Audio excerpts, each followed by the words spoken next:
Not all Scorpios are the same, and this is why. Let's chat. One of the ruling planets of Scorpio is Pluto.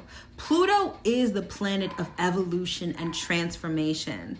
So anyone that has prominent Scorpio placements, they are constantly evolving and constantly changing. So it's really inaccurate when you say all Scorpios are this or all Scorpios are that, because that's definitely not true. But the Scorpio energy archetype presents itself in 3 different ways. So we're all familiar with this depiction of Scorpio. This is Scorpio as the scorpion, and it's the first level of Scorpio.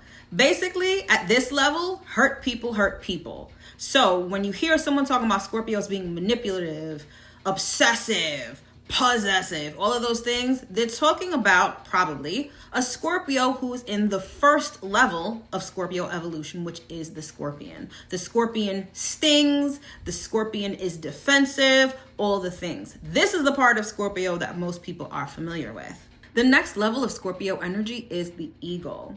Now, keep in mind the characteristics of an eagle. An eagle sees things from a much bigger perspective, and that really speaks to the evolution of Scorpio. Once they get out of that base level of hurt and trauma, they can see things from a higher perspective. So this is someone who has a little more life experience, someone who's looked at their trauma and processed it to a certain extent.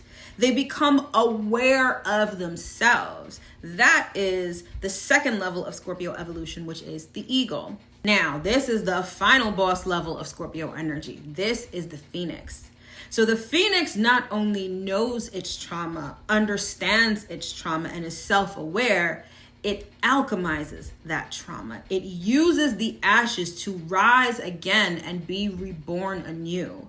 So whereas Scorpio, the scorpion, is living the trauma, the eagle is aware of the trauma, the phoenix uses the trauma and changes and evolves. Transforms, basically. So as you can see, not every Scorpio is the same, because not every Scorpio is in the same place on the evolutionary scale. Some people who are not informed are in that Scorpio energy, the scorpion energy. Some are a little more aware in the eagle phase, and others are using it and creating straight magic out here in the phoenix phase. So if you have prominent Scorpio placements, what level are you at? Are you hurting people, or are you using that pain to transform your life?